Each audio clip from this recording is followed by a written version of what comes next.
Story की शुरुआत में हमें एक जगह का सीन दिखाया जाता है जिसे देखते हुए हमारा मेन कैरेक्टर कहता है, फिर से वही एहसास। हालांकि इस जगह को मैं पहली बार देख रहा हूँ, लेकिन यह मुझे कुछ कुछ पुरानी यादों जैसा लग रहा है। और यह पहली बार नहीं है जब मैंने ऐसा महसूस किया है। जहाँ तक मुझे याद है, मैं इस एहसास से लंबे समय से परिचित रहा हूँ। ऐसा लगता है जैसे मैं इस दुनिया को शुरुआत से ही जानता हूँ, और यह एहसास हमेशा से ऐसा ही रहा है। हमारा एमसी ऐसा सोच ही रहा होता है कि तभी कोई बुलाता है, सर वेनरेड, आपका इंतज़ार करने के लिए शुक्रिया।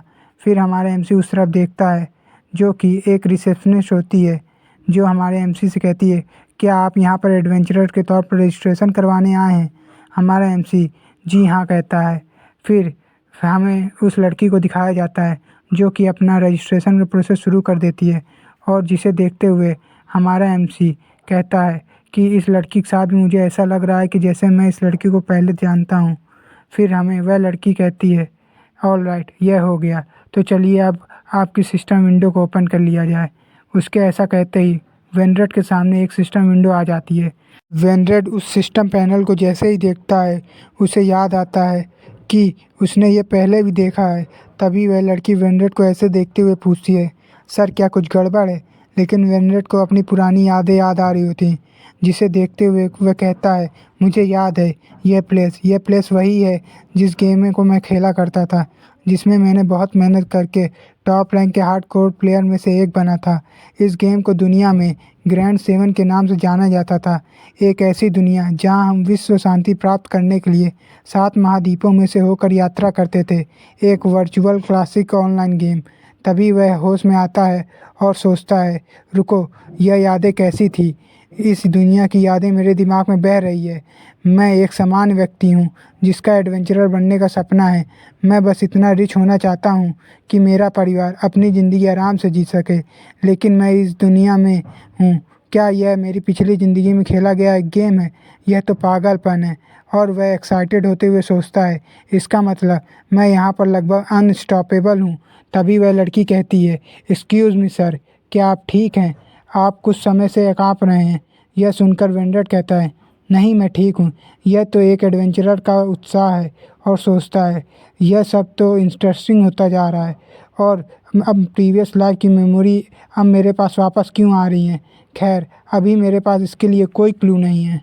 फिर वह अपनी सिस्टम विंडो को देखते हुए कहता है, अभी के लिए मैं इस मेमोरी का इस्तेमाल अपने एडवांटेज के रूप में आगे बढ़ने के लिए करूँगा। फिर वह जैसे ही अपने हाथ को हिलाकर रजिस्ट्रेशन करता है, उसके सामने उसका स्टेटस आ जाता है, जिसे में उसका नाम और एज के अलावा बाकी चीज़ें अननोन होती हैं। जिसके बाद वेनरेड वहाँ से जाने लगता है, जिसे देखकर वह रिसेप्शनिस्ट उसे अपना ख्याल रखने को कहती है। फिर हमें दूसरी तरफ का सीन दिखाया जाता है, जहाँ पर वेनरेड उन सभी फ्लोटिंग आइलैंड को देख रहा होता है कि तभी सिस्टम उसे बताता है कि आप बैप्टिज्म अल्टार में एंटर कर चुके हैं। जिसे देखकर वेनरेड कहता है, ओह, तो यह है बैप्टिज्म अल्टार। यह भी गेम की तरह एकदम सेम है। फिर उसकी नज़र साइड में एक स्टेज पर जाती है, जहाँ पर 4 लोग होते हैं। जिसे देखकर वेनरेड कहता है, तो यह है इस गेम का ट्यूटोरियल स्टेज, जहाँ पर 5 नए एडवेंचरर मिलकर मॉन्स्टर को हंट करते हैं। फिर हमें उन सभी एडवेंचरर का फेस दिखाया जाता है। फिर वेनरेड अपने मन में कहता है, अभी तक तो यह गेम की जैसा सब कुछ सेम चल रहा था, लेकिन अब यह मेरी रियलिटी होगी। अगर मैं यहाँ मरा तो सच में मरूंगा और गेम की तरह कंटिन्यू नहीं कर पाऊंगा। हालांकि अगर मैं अपनी प्रीवियस लाइफ की मेमोरी का यूज़ करूं, तो मेरे लिए एक सक्सेसफुल एडवेंचरर बनना सपना नहीं रहेगा। फिर वेनरेड उस स्टेज में एंटर करता है, और उसके एंटर करते ही अनाउंसमेंट होती है, बैप्टिज्म रिचुअल अगले 30 सेकंड में शुरू होगा। सभी लोग अपने इक्विपमेंट चूज़ कर लें। जिसे सुनकर वेनरेड मुस्कुराते हुए कहता है, लगता है यह शुरुआत है। फिर हमें बाकी लोगों को दिखाया जाता है, जो कि इक्विपमेंट पाने के लिए एक दूसरे से लड़ रहे होते हैं। जिसे देखकर वेनरेड कहता है, यप, यह सीन भी एकदम सेम है। और बताता है फोर्स जॉब सिस्टम, जो कि बैप्टिज्म रिचुअल में आपकी परफॉर्मेंस के आधार पर आपके लिए जॉब चॉइसेस लिमिटेड करता है। पक्के तौर पर यह बिगनर्स के लिए अनफेयर है। मुझे याद है, मैंने अपनी प्रीवियस लाइफ में इसे तब तक रीसेट किया था जब तक मुझे एक अच्छी जॉब नहीं मिल गई थी। फिर वह एक शॉट की तरफ बढ़ जाता है, जिसे देखकर एक टकला बंदा उससे कहता है, अरे, उस हथियार का अटैक स्टेटस केवल एक है, बाद में तुम रोना मत जब तुम्हें एक बेकार जॉब मिलेगी। फिर हमें वेनरेट को दिखाते हैं जो कि उस स्वॉर्ड को चूज़ करते हुए अपने मन में कहता है, निश्चित रूप से इस दुनिया के लोग सोचते हैं कि एडवेंचरर की स्ट्रेंथ उसके जॉब पर निर्भर करती है। क्या होगा जब उनकी सोच गलत साबित होगी, क्योंकि ढेर सारे लोगों की नॉलेज एक टॉप रैंक के प्लेयर की नॉलेज की बराबरी नहीं कर सकती है। इसलिए यह स्वॉर्ड मेरे लिए बेस्ट रहेगी। और वैसे भी एक टॉप रैंक का प्लेयर वो चीज़ें चूज़ करता है जिसे कोई चूज़ नहीं करता। फिर हमें अनाउंसमेंट में बताया जाता है कि बैप्टिज्म रिचुअल अब शुरू होने वाला है। टाइम लिमिट होगी 5 मिनट। जितना हो सके आपको उतने क्रिएचर्स को मारना होगा। उन क्रिएचर्स को देखते हुए वेनरेड अपने मन में कहता है, तो ये हैं विंग्ड सेंटीपीड, फिर जो कि बैप्टिज्म रिचुअल में अपीयर होते हैं। इनके पॉइजन से किसी को भी पैरालाइज किया जा सकता है। फिर हमें उस टकले बंदे को दिखाया जाता है जो कि वेनरेड को चिढ़ाते हुए कहता है, कोशिश करना, जल्दी मारे मत जाओ। उसकी बात सुनकर वेनरेड कहता है, अबे यार इसकी प्रॉब्लम क्या है, अच्छा होगा मैं इसे इग्नोर करूं। फिर रिचुअल शुरू हो जाता है और सभी सेंटीपीड उन पर अटैक करने लगते हैं। उनमें से एक सेंटीपीड वेनरेट की तरफ अटैक करने के लिए बढ़ता है। वेनरेट सोचता है ये सभी भी गेम की तरह एकदम सेम है, इसका मतलब इनका वीक पॉइंट भी सेम ही होगा। और उस सेंटीपीड के वीक पॉइंट पर निशाना लगाते हुए कहता है, हालांकि एक क्रिटिकल हिट देना कठिन है, लेकिन मुझे ऐसा लगता है मैं ये कर सकता हूँ। और फिर वह अपनी स्वॉर्ड निकाल कर उस सेंटीपीड पर अटैक कर देता है, जिससे वह सेंटीपीड मारा जाता है। उस सेंटीपीड के मरते ही उसे नोटिफिकेशन आती है कि यह एक सेंटीपीड मारा गया। उस सेंटीपीड को इतनी आसानी से मरते हुए देखकर वे सभी लोग हैरान होते हैं। और वेनरेड अपने मन में परफेक्ट कहते हुए बाकी के सेंटीपीड को मारने के लिए आगे बढ़ जाता है। वेनरेड को ऐसे देखकर वह टकला कहता है कि लगता है तुम्हारा लक अच्छा रहा होगा, तुम कमीने, तुम्हें इतना घमंड करने की ज़रूरत नहीं है। और अपने मन में कहता है उसने एक ही वार में उस सेंटीपीड को कैसे मार दिया। और फिर वेनरेट को दिखाया जाता है जो कि अपने मन में कहता है, हर गेम में कोई ना कोई बग ज़रूर होता है। इस गेम में भी एक बग है जिसका यूज़ आप केवल बैप्टिज्म रिचुअल में कर सकते हैं। इससे आप एक नॉर्मल शॉट के साथ विंग सेंटीपीड के वीक पॉइंट पर अटैक करके उसे एक ही हिट में हरा सकते हैं। और वह ऐसा ही करके एक और सेंटीपीड को मार देता है और बाकी के सेंटीपीड की तरफ बढ़ते हुए सोचता है, यह गेम की एक ऐसा फार्मूला है जो सिर्फ मुझे पता है और मैं ही इसे जानता हूँ। और बाकी के लोगों को दिखाया जाता है जिनमें से एक लड़की उस सेंटीपीड्स को रोकने की कोशिश कर रही होती है और एक बंदा उस सेंटीपीड को कहता है, लगता है मुझे इसे अपनी शॉट से मारना होगा। फिर हमें उस टकले बंदे को दिखाया जाता है जो कि दो सेंटीपीड को मारते हुए कहता है, तुमने देखा मेरी ताकत, इससे मुझे लगता है कि मुझे स्ट्रॉन्गेस्ट स्वॉर्डमैन की जॉब मिलेगी। फिर वेनरेट को दिखाया जाता है जो अपने मन में कहता है, ये कचरा इतनी तेज़ से बोल रहा है, हम सभी को यह डिस्ट्रैक्ट कर रहा है। और वो ऐसा सोच ही रहा होता है कि एक सेंटीपीड उस पर अटैक करने के लिए तेज़ी से बढ़ जाता है, जिसे देखकर वेनरेट जल्दी से साइड हटकर डॉज कर लेता है और मन में कहता है, बार बार बचा। और उस सेंटीपीड को देखते हुए कहता है, यह तो गेम से ज़्यादा इंटरेस्टिंग होता जा रहा है। तभी वह सेंटीपीड उस पर ऊपर से अटैक कर देता है, जिसे देखकर वेनरेड अपने शॉट से अटैक करके मार देता है।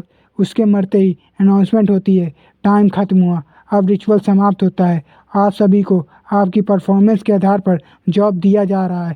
फिर हमें उनमें से एक बंदे को दिखाया जाता है, इसके सामने उसका पैनल आ जाता है, जिसे देखते हुए वह बंदा कहता है, लगता है 7 किल काफ़ी नहीं थे मुझे एक अच्छी जॉब दिलाने के लिए।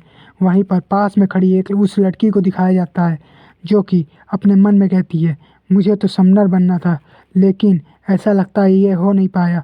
फिर येलो हेयर वाले बंदे और उसके पैनल को दिखाया जाता है जिसने एक भी क्रिएचर को नहीं मारा होता है, जिसकी वजह से वह फेल हो गया होता है। वहीं पर फिर हमें उस टकले बंदे को दिखाया जाता है और उसके पैनल को दिखाया जाता है जो हंसते हुए कहता है, मैंने 15 किल किए हैं, इस वजह से मैं जो चाहता था मुझे वह जॉब मिल गई है। फिर हमें वेनरेट को दिखाया जाता है जो कि अपने सिस्टम पैनल को देख रहा होता है और वह वेनरेट को देखते हुए उसकी तरफ बढ़ता है कि तुम लकी इंसान, तुम्हारा क्या हुआ। उसकी बात सुनकर वेनरेट कहता है, हाँ तुम मुझसे कुछ पूछ रहे थे। फिर वह टकला बंदा को दिखाया जाता है जो कि वेनरेट के पैनल को देखकर शॉक हो रहा होता है और सोचता है यह क्या है। फिर हमें वेनरेट के पैनल को दिखाया जाता है जिसमें उसने 33 किल किए होते हैं और उसके जॉब ऑप्शन को भी दिखाया जाता है जिसे आप देख सकते हैं, जिसे देखकर वह टकला बंदा अपने मन में कहता है, यह इन सभी जॉब में से एक चूज़ कर सकता है। मुझे विश्वास नहीं हो रहा है इसने 33 किल कैसे कर ली है। और फिर वह कहता है, छोड़ो, मुझे वैसे भी स्वॉर्डमैन की जॉब मिल गई है। और इग्नोर करते हुए विनरेट को वहाँ से जाने लगता है। उसकी बात सुनकर विनरेट कहता है, यह तुम्हारे लिए अच्छा है दोस्त, और सिर्फ 15 किल के साथ स्वॉर्डमैन की जॉब मिलने के चांस सिर्फ 2% होते हैं, इसलिए यहाँ पर लकी पर्सन तुम हो। और फिर वेनरेड अपनी जॉब को चूज़ करते हुए अपने मन में कहता है, बहुत से लोग इस गेम में स्वॉर्डमैन और समनर को सबसे स्ट्रॉन्गेस्ट जॉब मानते हैं, लेकिन मुझे इनमें से क्या चूज़ करना चाहिए। फिर उसके चूज़ करने के बाद पैनल को दिखाया जाता है, जिसमें बताया जाता है कि आपने अपनी जॉब चूज़ कर ली है, और पहली बार जॉब चूज़ करने की वजह से आपको एक इनिशियल इक्विपमेंट बोनस के तौर पर मिलता है। और फिर सिस्टम उसे कॉन्ग्रेचुलेट करता है कंपाउंडर जॉब चूज़ करने के लिए। फिर सिस्टम की बात सुनकर सब लोग हैरान होते हैं, और उनमें से टकला बंदा कहता है, तुम पागल हो गए हो क्या, कंपाउंडर की जॉब सबसे वीकेस्ट जॉब है। उसकी बात सुनकर वेनरेड एक स्माइल देता है और अपनी इन्वेंट्री खोलते हुए अपने मन में कहता है, कंपाउंडर एक वीक जॉब है या नहीं, यह प्लेयर पर निर्भर करता है। और अपनी इन्वेंट्री को देखते हुए कहता है, मुझे तो सिर्फ इन 3 आइटम्स की ज़रूरत थी, और उन 3 आइटम को अपनी शॉट के साथ कंबाइन करने लगता है। और वेनरेट को वह सब करते हुए देखकर वह टकला बंदा अपने मन में कहता है, यह क्या करने की कोशिश कर रहा है। और फिर वेनरेट को दिखाया जाता है जो कि उन आइटम्स को कंबाइन कर दिया होता है। आइटम्स के कंबाइंड होते ही उस शॉट से एक तेज़ लाइट निकलती है, जिसे देखकर बाकी के लोग हैरान होते हैं। उन्हें समझ नहीं आ रहा होता है कि क्या हो रहा है। फिर वेनरेट कहता है, मैंने कंपाउंडर की जॉब इसलिए चूज़ की क्योंकि इसमें एक ऐसा इक्विपमेंट था जो कि इतना स्ट्रॉन्ग था जिसे गेम का फंडामेंटल ही तोड़ दिया था। फिर हमें उस कंपाउंड हुई शॉट को दिखाया जाता है, जिसे देखते हुए वेनरेट कहता है, तो यह तैयार है, मेरा पहला हिडन रैंक इक्विपमेंट। फिर हमें उस शॉट के स्टेटस को दिखाया जाता है, जिसमें वेपन का name centipede, rank unknown, attack power 66, durability 1500 होती है। और 3 स्किल दिखाई जाती हैं, जिसमें पहली स्किल एक एक्टिव स्किल होती है जिसका नाम होता है माइंड्स आई, जिसका यूज करके अपोनेंट के वीक पॉइंट पर अटैक करने से उसे 3 गुना डैमेज मिलेगा। और बाकी की स्किल लॉक होती हैं जो कि बाद में खुलेंगी। फिर वेनरेट बताता है, एक एडवेंचरर की ताकत उसके लेवल और उसके जॉब पर निर्भर करती है, और वेपन्स सिर्फ एक सपोर्ट आइटम के तौर पर माने जाते हैं, जिनसे आपका अटैक और डिफेंस थोड़ा सा इन्हेंस हो जाता है। जबकि कुछ ऐसे वेपन्स और इक्विपमेंट हैं जो कि आपके अटैक और डिफेंस को बहुत ज़्यादा बढ़ा देते हैं, जिन्हें हम टॉप रैंक के hardcore player hidden rank equipment कहते हैं। फिर सीन शिफ्ट होता है और हमें एक टाउन को दिखाया जाता है जो कि न्यू एडवेंचरर के लिए होता है, जहाँ पर सभी एडवेंचरर अपने लिए इक्विपमेंट खरीदते हैं।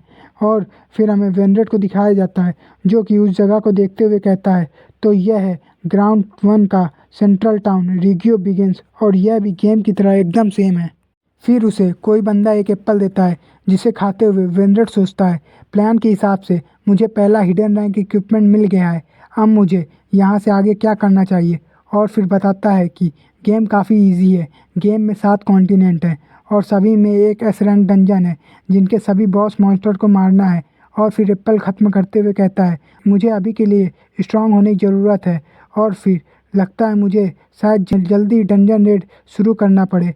फिर वह एक जगह नीचे जाते हुए कहता है, स्टैंडर्ड के हिसाब से हमें एफ रैंक के डंजन से स्टार्ट करना चाहिए, लेकिन फिर उसके इतना कहते ही हमें नीचे सी रैंक के डंजन को टेलीपोर्टेशन पोर्टल को दिखाया जाता है।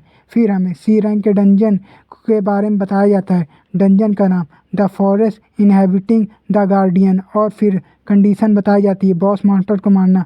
फिर हमें दिखाया जाता है वेनरेट को जो कि टेलीपोर्टेशन पोर्टल पर खड़ा होता है, और सिस्टम नोटिफिकेशन में बताता है कि डंजन के अंदर आप एंटर कर रहे हैं, और जब तक आप कंडीशन को फुलफ़िल नहीं कर देते हैं तब तक आप डंजन से बाहर नहीं निकल सकते हैं। फिर हमें डंजन के अंदर का सीन दिखाया जाता है, जहाँ पर वेनरेट सोच रहा होता है कि इस डंजन के अंदर एंटर करने के लिए मिनिमम लेवल 17 से 30 के बीच होता है। इसको सोचने पर ऐसा लगता है मेरे बिगनर्स इक्विपमेंट और लेवल 1 की वजह से यह थोड़ा डेंजरस हो सकता है। और फिर वह साइड में जैसे ही देखता है, वहाँ पर एक मॉन्स्टर उस पर अटैक करने के लिए तैयार होता है, जिसका नाम डेविल प्लांट और लेवल 17 होता है, जिसे देखकर वेनरेट तुरंत ही अपनी सेंटीपीड शॉट को इक्विप कर लेता है और सोचता है 16 लेवल का गैप, इससे ज़्यादा परेशानी नहीं होनी चाहिए। फिर वह अपनी स्वॉर्ड से फाइटिंग पोजीशन में आते हुए सोचता है, इसकी एक हिट और मैं मरने के कगार पर आ जाऊंगा। वह ऐसा सोच ही रहा होता है कि वह मॉन्स्टर उस पर अपने टेंटिकल से अटैक कर देता है, जिस अटैक को देखकर वह जल्दी से डॉज कर लेता है और सोचता है, यह तो काफ़ी फास्ट था, अच्छा हुआ मुझे इसके अटैक पैटर्न पता है। और फिर वेनरेड जंप करते हुए उस मॉन्स्टर से कहता है, तुम्हारे अटैक करने की वजह से मुझे एक वाइड ओपनिंग मिल गई है। और फिर वेनरेड उस वाइड ओपनिंग से उस मॉन्स्टर पर एक क्रिटिकल हिट लगा देता है, जिससे उसकी माइंड साइज स्किल ट्रिगर्ड हो जाती है और वह मॉन्स्टर मारा जाता है। उस मॉन्स्टर के मरने से वेनरेड का लेवल अप हो जाता है और उसका लेवल अप होकर लेवल 1 से लेवल 10 हो जाता है। फिर बाद में वेनरेड जैसे ही अपने पैनल को देखता है, वहाँ पर उसका लेवल अप के साथ साथ उसकी एचपी और एमपी भी इंक्रीज़ हो गई होती है और साथ ही उसे हर लेवल के साथ से 5-5 स्टैट पॉइंट भी मिले होते हैं। उन सभी स्टैट पॉइंट को वह अपने डिफेंस में ऐड कर लेता है, जिसकी वजह से उसका डिफेंस 72 का हो जाता है। और फिर वेनरेड को दिखाया जाता है, जो कि अपने स्वॉर्ड को प्यार करते हुए कहता है, तुम्हारा शुक्रिया, तुम्हारी वजह से ही मेरा लेवल और स्टैट्स इतनी ज़्यादा बढ़ गए हैं। मैं इसकी मदद से इस कॉन्टिनेंट के में बी रैंक के डंजन तक को भी लगभग क्लियर कर सकता हूँ और यह काफ़ी इंटरेस्टिंग होता जा रहा है। अभी के लिए मुझे बॉस मॉन्स्टर के पास जाना चाहिए, जो कि इस डंजन के डीपेस्ट पार्ट्स में मिलेगा। ऐसा कहकर वह स्वॉर्ड को हिलाते हुए आगे बढ़ने लगता है। फिर हमें थोड़ी देर बाद का सीन दिखाया जाता है, जहाँ पर वेनरेड को 3 लेवल 23 के नॉइड स्नेक ने घेर लिया होता है, जिसे देखकर वेनरेड अपने मन में कहता है, नॉइड स्नेक इस डंजन का मिड बॉस लेवल का क्रिएचर है और एक टाइम पर 3 के साथ एक साथ सामना होना के चांस 1% से भी कम होता है। और वह ऐसा सोच ही रहा होता है कि उनमें से एक उस पर अटैक कर देता है, जिसे देखकर वह किसी तरह उसके अटैक को डॉज कर लेता है और कहता है, इनकी फेरोशियस पर्सनैलिटी भी गेम की तरह एकदम सेफ है। तभी उसके पीछे से एक स्नेक अटैक कर देता है, जिसे वह फ्लिप करके डॉज कर लेता है।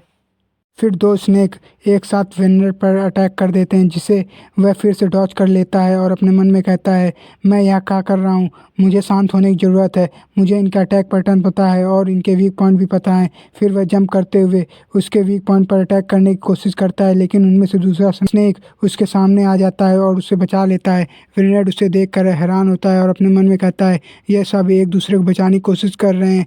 वह यह सोच ही रहा होता है कि तभी एक स्नेक उसके पीछे से उसके कंधे पर अटैक करके उसे काट लेता है। वेनरेड तेजी से चिल्लाता है, ओ फक, और अपनी स्वॉर्ड से उस स्नेक को मार देता है। उस स्नेक के मरते ही वेनरेड का लेवल अप होकर लेवल 30 हो जाता है और वेनरेड वहीं बैठकर अपना स्टेटस देखता है, जहां पर उसकी एचपी खाली 8 बची होती है और वह कहता है, अच्छा हुआ मैंने अपना डिफेंस बढ़ा लिया था, इसलिए मैं बच पाया हूँ। अब मेरे पास केवल एक ही चांस बचा है। तभी वे 2 स्नेक उस पर अटैक करने वाले होते हैं कि सिस्टम की तरफ से नोटिफिकेशन आती है कि सेंटीपीड स्वॉर्ड का लेवल 2 की स्किल अनलॉक हो गई है। फिर हमें बाद का सीन दिखाते हैं, जहाँ पर वेनरेड उन दोनों स्नेक पर अटैक करके उनके सिर काट के उन्हें मार देता है। फिर हमें उस दूसरी स्किल को दिखाया जाता है, जिसका नाम होता है डिवाइन एकल, जो कि एक पैसिव स्किल होती है। इसका यूज करने से आपकी स्पीड 10 गुनी हो जाती है। यह तब एक्टिवेट होती है जब प्लेयर डेथ की कंडीशन पर होता है। फिर वेनरेड को दिखाया जाता है, जो कि यूजिन की बॉडी को देखते हुए कहता है कि मैं अभी मरने वाला नहीं हूँ, और फिर उसका लेवल 13 से 17 हो जाता है। फिर हमें थोड़ी देर बाद का सीन दिखाया जाता है, जहाँ पर वेनरेड एक पेड़ के नीचे बैठकर रेस्ट करते हुए कहता है, चलो कम से कम मेरा लेवल अब इस डंजन को क्लियर करने के लिए इनफ हो गया है। और फिर सोचता है, इन हालातों में मुझे अपनी एचपी वापस इंक्रीज़ कर लेनी चाहिए, लेकिन अगर मैंने ऐसा किया तो मेरा स्पीड बफ चला जाएगा। और फिर खड़े होते हुए कहता है, मुझे अपना स्पीड बफ हटाना नहीं चाहिए और मुझे लगता है कि मैं अपने एक्सपीरियंस और नॉलेज की मदद से ये कर सकता हूँ, मुझे बस और डैमेज लेने से बचना होगा। फिर हमें थोड़ी देर बाद का सीन दिखाता है, जहाँ पर वेनरेड पर एक और मॉन्स्टर अटैक करता है, जिसे वह अटैक करके मार देता है और वहीं पर हमें बहुत सारे मॉन्स्टर की बॉडी दिखाई जाती है। और फिर वह आगे बढ़ते हुए कहता है कि मुझे बॉस के अपीयर होने से पहले अपने लेवल को और बढ़ाकर बॉस की फाइट के लिए कुछ कंपाउंड आइटम इकट्ठा कर लेना चाहिए। और फिर वह इंग्रेडिएंट के नाम बताने लगता है, जिसे आप देख सकते हैं। और फिर वह कहता है कि डी रैंक के आइटम के लिए इतने इंग्रेडिएंट बहुत ज़्यादा हैं। वह ऐसा कह ही रहा होता है कि उसके पीछे से एक बियर मॉन्स्टर उस पर अटैक कर देता है। वह उस मॉन्स्टर को आसानी से मार देता है और फिर उसके ऊपर बैठते हुए कहता है, यह काफ़ी परेशान करने वाला है, यह भी एकदम गेम की तरह सेम था। और फिर कहता है कि लेकिन कंप्लेन करने से कुछ बदलने वाला नहीं है। फिर वह वहाँ से जाते हुए कहता है, खैर चलो अब मैं बॉस के लिए अपीयर होने से पहले सभी इंग्रेडिएंट कलेक्ट कर लूँ। फिर हमें कुछ समय बाद का सीन दिखाया जाता है जहाँ पर वह एक वाटरफॉल के किनारे आया होता है। उसे अब तक 2 इंग्रेडिएंट मिल चुके होते हैं और वह तीसरे इंग्रेडिएंट को तोड़ते हुए देख रहा होता है कि तभी उसे पीछे से कोई उसका नाम बुलाता है, जिसे सुनकर वेनरेट अपने पीछे देखता है और सोचता है ये कौन हो सकता है। फिर हमें उन लोगों को दिखाया जाता है जो कि वेनरेट के पास आ रहे होते हैं, जिसे देखकर वेनरेट कहता है अपने मन में कि यह तो मेरे गांव से हैं। तभी उनमें से येलो हेयर वाला बंदा कहता है, वेल देखो तो ये कौन है। फिर वह वेनरेट का मजाक उड़ाते हुए कहता है, लूजर वेनरेट, तुम यहाँ पर एडवेंचरर के तौर पर क्या कर रहे हो। जिसे देखकर वेनरेट कहता है अपने मन में, जूलियस यह तो 2-3 साल पहले ही एडवेंचरर बन गया था, लेकिन अभी भी यह यहाँ ही घूम रहा है। फिर जूलियस कहता है, यह तो कंपाउंडर की इक्विपमेंट है। और हंसते हुए कहता है कि तुम अभी न्यूबी के इक्विपमेंट यूज कर रहे हो, तुम अपने लिए नए इक्विपमेंट नहीं खरीद सकते हो। तभी दूसरा बंदा कहता है जूलियस से कि यह क्या तुम्हारा फ्रेंड है। और तो जूलियस उससे कहता है, नहीं, हम जब बच्चे थे तब हम सेम विलेज में रहते थे और वह हमारे विलेज में सबसे गरीब था और उसके फादर भी मर चुके हैं, उसकी मदर बीमार है और पूरे दिन बेड पर पड़ी रहती है। ये सब सुनकर वह दूसरा आदमी कहता है, सच में ये तो बहुत बेकार आदमी है और हम कितने बेकार आदमी से यहाँ मिल गए हैं। फिर रेनल्ड बताता है कि यह बात सच है, जब मैं छोटा था तब मेरे फादर की डेथ हो गई और मेरी मदर बीमार है, जिनका ख्याल मेरी छोटी बहन रखती है, जिसकी वजह से मुझे पैसा कमाने के लिए एडवेंचरर बनना पड़ा।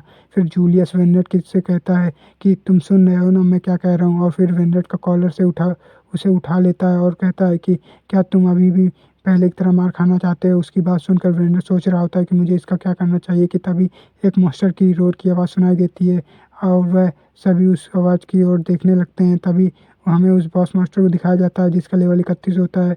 वह उन सभी के पास आ चुका होता है और वह जूलियस के फ्रेंड पर अटैक कर देता है, जिसे देखकर जूलियस उसे भागने को कहता है, लेकिन वह वहाँ से भाग नहीं पाता और बॉस के एक ही अटैक से मारा जाता है, जिसे देखकर जूलियस वहीं पर गिर जाता है और डर के मारे कांपने लगता है।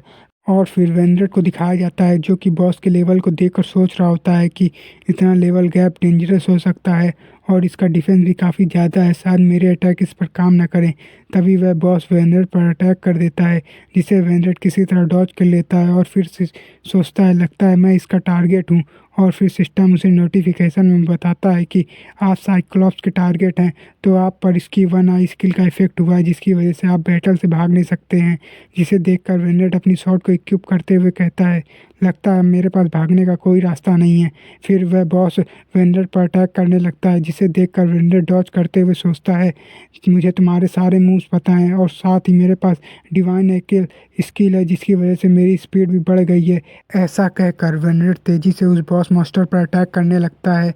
फिर वहीं साइड में जूलियस को दिखाया जाता है जो कि वह सब देख रहा होता है और अपने मन में कहता है कि क्या यह सच में वही वेनरेट है। फिर हमें वापस से वेनरेट को दिखाया जाता है जो कि तेज़ी से भाग रहा होता है और अपने मन में कहता है कि सिर्फ इसके चारों ओर भागने से कुछ नहीं होगा। फिर वह उसके हाथ में चढ़कर उसके ऊपर अटैक करने की कोशिश करता है, लेकिन वह बॉस मास्टर उसे पकड़ने की कोशिश करने लगता है, जिसे देखकर वेनरेट तेज़ी से हवा में जंप लगा देता है और फिर उसके गले पर अटैक कर देता है।